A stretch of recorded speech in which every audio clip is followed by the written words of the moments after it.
Hello everyone, again welcome to Insa academy. तो आज का हमारा पहला टॉपिक है biology. That what is biology. इसमें हम तीन चीजों को डिस्कस करेंगे। पहली चीज तो ये कि बायोलॉजी है क्या, इसकी डेफिनेशन। सेकंड हम डिस्कस करेंगे इसमें लिविंग थिंग्स क्या चीज होती हैं, और थर्ड हमारे पास होगी नॉन लिविंग थिंग्स। इन तीनों को हम इस एक टॉपिक में कवर करने की कोशिश करेंगे। फर्स्ट ऑफ ऑल हम देखते हैं what is biology. Biology is the study of living things and in other words it is also known as the study of life. अब जब बायोलॉजी में लिविंग थिंग्स का जिक्र हो गया है तो इस डेफिनेटली कि इसमें जब लिविंग थिंग्स हैं तो उनकी लाइफ को भी हम डिस्कस करेंगे। तो अगर हम इसको ओवरऑल देखें इस डेफिनेशन को, तो इसकी बहुत अच्छी सी एक डेफिनेशन ये बनती है, it is a way of understanding the nature. क्योंकि नेचर जो है उसमें लिविंग थिंग्स भी एग्जिस्ट करते हैं, तो जब लिविंग थिंग्स हैं उनकी लाइफ भी डेफिनेटली है, क्योंकि लिविंग थिंग्स कहते ही उनको है जिनकी लाइफ हो। तो जब हम नेचर में लिविंग थिंग्स को और उसको स्टडी करने की कोशिश करेंगे, स्टडी करेंगे, तो वो हमारे पास आ जाएगा बायोलॉजी में। अब हम देखते हैं कि वो साइंटिस्ट या वो लोग जो बायोलॉजी की फील्ड में आते हैं या बायोलॉजी को, लिविंग थिंग्स को स्टडी करना स्टार्ट करते हैं, उनको क्या कहते हैं? उनको हम कहते हैं बायोलॉजिस्ट।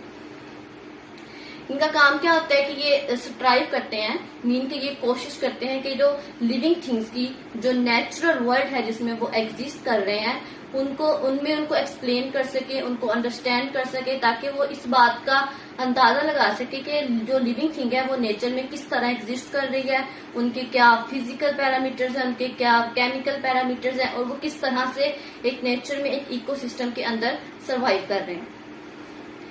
तो यहाँ पे अब बायोलॉजिस्ट की जो लाइफ है वो गुजर ही इसमें जाती है कि उन्होंने,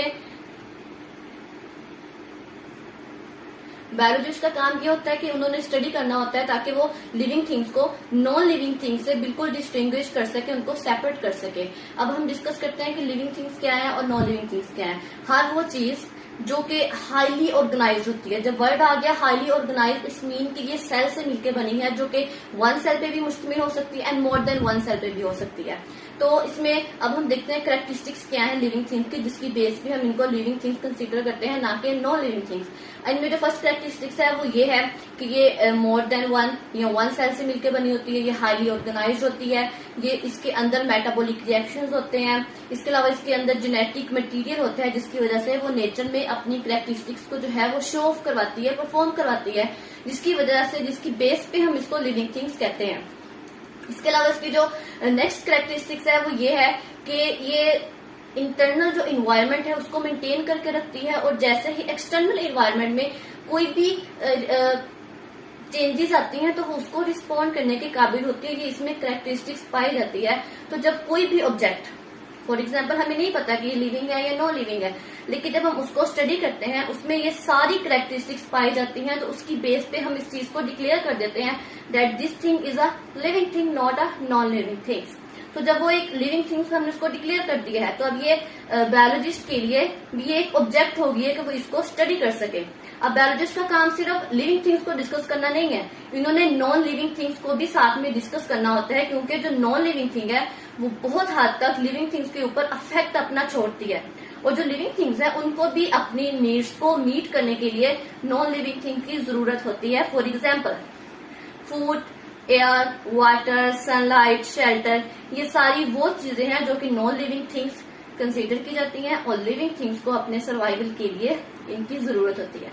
अब सेकेंड चीज हमारे पास आ गई है non living thing. Living thing वो थी जो कि एग्जिस्ट कर रही है, जिसकी लाइफ भी है, लेकिन नॉन लिविंग थिंग वो चीज है जो कि एग्जिस्ट तो कर रही है नेचर में, इकोसिस्टम में, बट उसकी कोई भी लाइफ नहीं है, और लिविंग थिंग्स की जितनी भी कैरेक्टरिस्टिक्स हैं जिसकी बेस पे हम उसको लिविंग थिंग कंसीडर कर रहे हैं, वो नॉन लिविंग थिंग में नहीं पाई जाती। क्यों नहीं पाई जाती? क्योंकि वो एक नॉन लिविंग थिंग है, वो सेल से मिलकर नहीं बनी हुई, वो खुद को ग्रो नहीं कर सकती, साइज में उसमें मेटाबॉलिक रिएक्शंस नहीं होते, तो वो फिर किस चीज से मिलकर बनी होती है? वो मॉलिक्यूल्स, केमिकल्स, कंपाउंड से मिलकर बनी होती है। और वो कैसे बनते हैं? एक्सटर्नल इन्वायरमेंट में जो मेटाबॉलिक रिएक्शंस होते हैं उनकी बेस पे जो चीज बनती है वो नॉन लिविंग थिंग्स होती हैं। सो इसकी कंपोजिशन में हमारे पास आ जाएंगे मॉलिक्यूल्स, कंपाउंड्स, एक्सटर्नल इन्वायरमेंट में जो मेटाबॉलिक रिएक्शंस होते हैं, जबकि जो लिविंग थिंग्स है उनके अंदर मेटाबॉलिक रिएक्शन होती हैं और वो सेल से मिलकर बने होते हैं। तो ये हमारे पास डिफरेंस है लिविंग और नॉन लिविंग थिंग्स में। इनकी जो सिमिलैरिटी है वो मैंने डिस्कस की है पहले, लेकिन मैं आपको बता दूं कि लिविंग और नॉन लिविंग थिंग की जो सिमिलैरिटी है वो ये है कि दोनों की दोनों चीजें जो है, दोनों की दोनों जो थिंग्स हैं वो नेचर में एग्जिस्ट करती हैं।